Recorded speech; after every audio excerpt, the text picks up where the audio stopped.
और अब आपको बाटला हाउस एनकाउंटर की पूरी कहानी बताते हैं। दिल्ली में सीरियल ब्लास्ट से लेकर आतंकी को मौत की सजा मिलने तक का पूरा घटनाक्रम जानिए। तो क्या है बाटला हाउस एनकाउंटर? 19 सितंबर 2008 को बाटला हाउस में एक एनकाउंटर हुआ।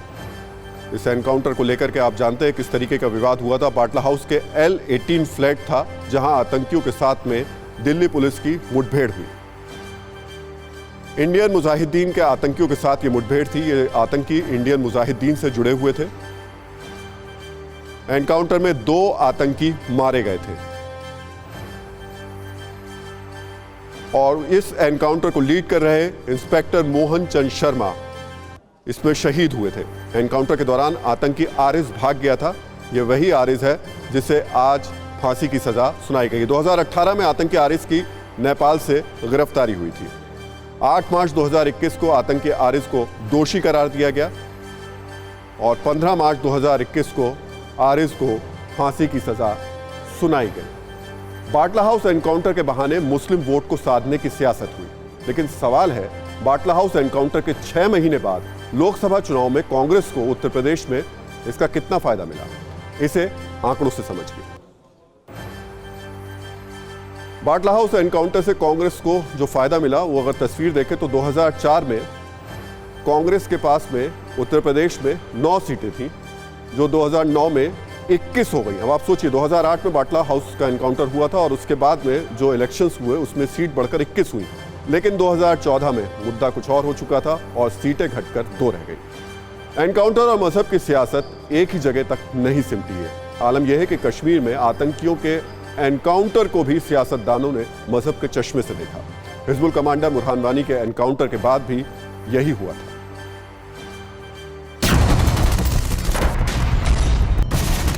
बुरहान वानी हिजबुल का टॉप कमांडर, वो आतंकी जिसके हाथ सुरक्षा बलों से लेकर आम कश्मीरी तक के खून से रंगे थे। 8 जुलाई 2016 को एनकाउंटर में ढेर हो गया।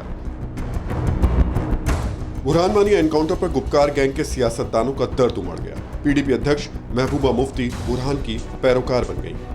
जो मैंने पुलिस से बात की, आर्मी से बात की, उनका ये कहना है कि हमें ये मालूम था 3 मिलिटेंट वहाँ है, पर ये मालूम नहीं था कौन कौन है वहाँ पर। मेरा ये है कि अगर इनको पता होता तो शायद इस तरह से मैं इस वक्त जब आपके हालात सुधर रहे हैं तो मैं समझती हूँ कि एक चांस हो सकता था। महबूबा मुफ्ती के साथ उमर अब्दुल्ला ने तो आतंकवादियों के खिलाफ ऑपरेशंस पर ही रोक लगाने की मांग कर दी। मैंने जिस तरह होम मिनिस्टर साहब से कहा, मैंने कहा हालात दोबारा बेहतर बनाने में हमारा जो रोल रहेगा वो रहेगा, लेकिन उससे पहले जो किलिंग का एक सिलसिला चला है उसको बंद करना होगा।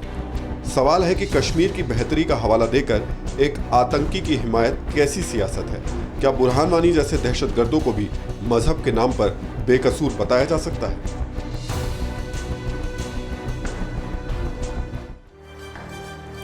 सत्ता की हकीकत यही है कि चाहे वजह कोई भी हो, जब जब मुस्लिम वोटों के ध्रुवीकरण की कोशिश हुई है तब तब हिंदू वोटों का भी ध्रुवीकरण हुआ है। हम आपको एक चौंकाने वाली रिपोर्ट दिखाने जा रहे हैं। ये 2014 और 2019 लोकसभा चुनाव से जुड़ी रिपोर्ट है। ये उन राज्यों की रिपोर्ट है जहां अच्छी खासी मुस्लिम आबादी है। इस रिपोर्ट के मुताबिक अगर हम इन राज्यों पर नजर डालें तो देखिए असम, बिहार, बंगाल, यूपी, और ये हम आपको बता रहे हैं कैसे यहां पर ध्रुवीकरण हुआ। ये 2014 लोकसभा चुनाव की तस्वीरें। असम में जब वोट पड़े तो 58% हिंदू वोट एनडीए को मिले और विपक्ष को, कांग्रेस को 41 और AIUDF को 39% मुस्लिम वोट मिले। यानी कि एक तरफ हिंदू वोट कंसोलिडेट हो रहे थे और दूसरी तरफ में मुस्लिम वोट उनका ध्रुवीकरण हुआ। बिहार में 2014 में 44% हिंदू वोट जब एनडीए को मिले तो उस वक्त विपक्ष को यानी आरजेडी को उस वक्त 68% मुस्लिम वोट मिले। बंगाल में 21% जब एनडीए को हिंदू वोट मिले तो विपक्ष को उस वक्त मुसलमानों के टीएमसी को 40%, लेफ्ट को 31% और कांग्रेस को 24% वोट आए। उत्तर प्रदेश में 2014 में जब एनडीए को 48% हिंदू वोट मिले तो विपक्ष को यानी समाजवादी पार्टी को उस वक्त 59% मुस्लिम वोट बैंक मिले। तो ये तस्वीरें बता रही हैं। 2019 के लोकसभा चुनाव भी आप देख लीजिए। असम में एनडीए को 70% हिंदू वोट मिला और उस वक्त कांग्रेस को 70%, यानी बराबर का बिल्कुल ध्रुवीकरण हुआ है।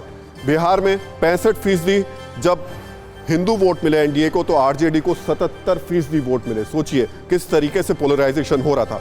बंगाल में 57, टीएमसी में 70 और यूपी में 60% हिंदू वोट जब एनडीए को मिले थे तो विपक्ष को, समाजवादी पार्टी और बीएसपी को मिलाकर 73% मुस्लिम वोट मिले।